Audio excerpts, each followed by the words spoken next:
नमस्कार दोस्तों, आपका स्वागत है हमारे YouTube चैनल फार्मा लेक्चर्स में। इस वीडियो में हम पढ़ेंगे यूनिट 4 माइक्रोमेरेटिक्स में main particle size, particle number और वेट डिस्ट्रीब्यूशन। तो आइए शुरू करते हैं। सबसे पहले हम पढ़ेंगे main particle size. Main particle size को हम एवरेज पार्टिकल साइज भी बोलते हैं। जैसे हमारे पास एक पाउडर है, उसमें डिफरेंट साइज़ के पार्टिकल्स प्रेजेंट हैं। तो यहाँ पे हम करेंगे क्या, जैसे हमने पहले पार्टिकल साइज डिस्ट्रीब्यूशन में किया था कि डिफरेंट साइज़ के जो पार्टिकल्स हैं उन्हें अलग अलग कर लेंगे और हर एक साइज़ रेंज में जितने पार्टिकल्स प्रेजेंट हैं उन्हें भी हम कैलकुलेट कर लेंगे। फिर इस फॉर्मूले की हेल्प से, यहाँ पे फॉर्मूला दिया गया है, मीन पार्टिकल साइज़ या फिर एवरेज पार्टिकल साइज़ भी बोलते हैं इसे, कैलकुलेट करने का फॉर्मूला है D average is equals to N1 D1 plus N2 D2 plus NN DN upon N1 plus N2 plus N3। यहाँ पे जो N है वो है कि कितने पार्टिकल्स प्रेजेंट हैं हर एक साइज रेंज में, और D है डायामीटर हमारे पार्टिकल का। तो ये फॉर्मूला है, इससे हम एवरेज पार्टिकल साइज या फिर मीन पार्टिकल साइज हम कैलकुलेट कर सकते हैं। नेक्स्ट टॉपिक हम पढ़ेंगे पार्टिकल नंबर। पार्टिकल नंबर क्या होता है? Particle number is defined as number of particles per unit weight of a powder. मतलब किसी भी पाउडर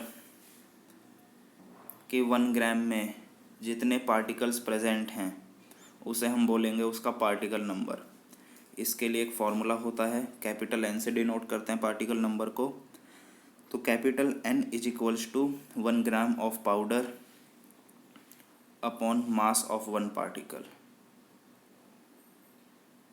यहाँ पे कुछ सब्स्टिट्यूशन करते हैं, जैसे वॉल्यूम जो होती है किसी भी स्फेरिकल पार्टिकल की वो होती है πd³/6। अभी हमने आगे फॉर्मूला पढ़ा था πd³/6। तो डेंसिटी होता है, डेंसिटी का फॉर्मूला हमें पता है मास अपॉन वॉल्यूम। तो मैं यहाँ से मास हो जाएगा वॉल्यूम इंटू डेंसिटी। तो मास का फॉर्मूला आ जाएगा mass is equals to volume πd³/6।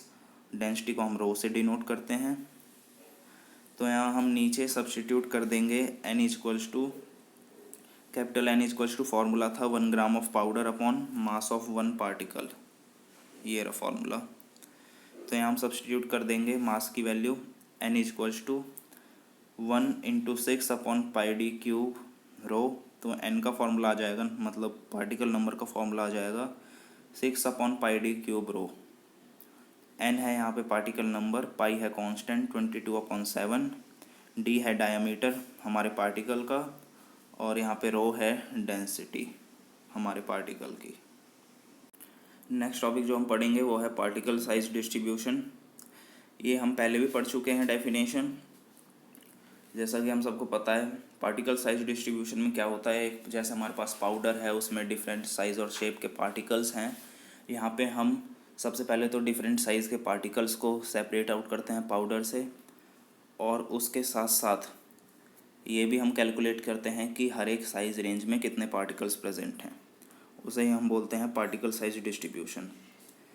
Particle size distribution को हम 2 मेथड से एक्सप्रेस कर सकते हैं। कर्व होते हैं, ये ग्राफ होते हैं। पहला है फ्रीक्वेंसी डिस्ट्रीब्यूशन कर्व और दूसरा है क्यूमुलेटिव फ्रीक्वेंसी डिस्ट्रीब्यूशन कर्व। पहला है फ्रीक्वेंसी डिस्ट्रीब्यूशन कर्व, जिसमें हम ग्राफ बनाते हैं mean particle size versus particle number या फिर पार्टिकल वेट। जब इन दोनों के बीच में हम एक ग्राफ प्लॉट करते हैं तो हम उसे बोलते हैं फ्रीक्वेंसी डिस्ट्रीब्यूशन कर्व। उसे ही हम बोलते हैं फ्रीक्वेंसी डिस्ट्रीब्यूशन कर्व। ये 2 टाइप के कर्व होते हैं, नंबर फ्रीक्वेंसी डिस्ट्रीब्यूशन कर्व और वेट फ्रीक्वेंसी डिस्ट्रीब्यूशन कर्व। जब हमने पार्टिकल नंबर का ग्राफ बनाया मीन पार्टिकल साइज़ के साथ तो हम उसे बोलेंगे नंबर फ्रीक्वेंसी डिस्ट्रीब्यूशन कर्व, और जब हमने पार्टिकल वेट का ग्राफ बनाया मेन पार्टिकल साइज़ के साथ तो हम उसे बोलेंगे वेट फ्रीक्वेंसी डिस्ट्रीब्यूशन कर्व। यहाँ पे जब हम ग्राफ बनाते हैं तो एक्स एक्सिस पे हमने ले लिया पार्टिकल साइज़ और वाई एक्सिस पे ले लिया परसेंट फ्रीक्वेंसी मतलब मीन पार्टिकल साइज़।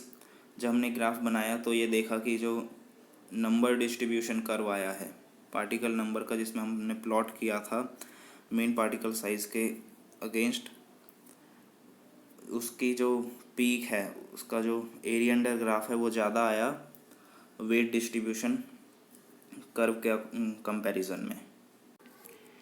तो जो पहला ग्राफ था वो हमने पढ़ लिया। पहला कर्व फ्रिक्वेंसी डिस्ट्रीब्यूशन कर्व। अब सेकंड आता है cumulative frequency distribution curve. Cumulative frequency distribution curve में हम क्यूमुलेटिव परसेंटेज फ्रिक्वेंसी को प्लॉट करते हैं वाई एक्सिस पे, और एक्स एक्सिस पे हम लेते हैं यहाँ पे पार्टिकल साइज़ को। तो हमारा जो कर्व बनता है उसे हम बोलते हैं क्यूमुलेटिव फ्रिक्वेंसी डिस्ट्रीब्यूशन कर्व, और इस कर्व की शेप होती है सिग्मोइड शेप, जैसा कि आप इस ग्राफ में देख सकते हैं। जब हमने एक्स एक्सिस पे लिया है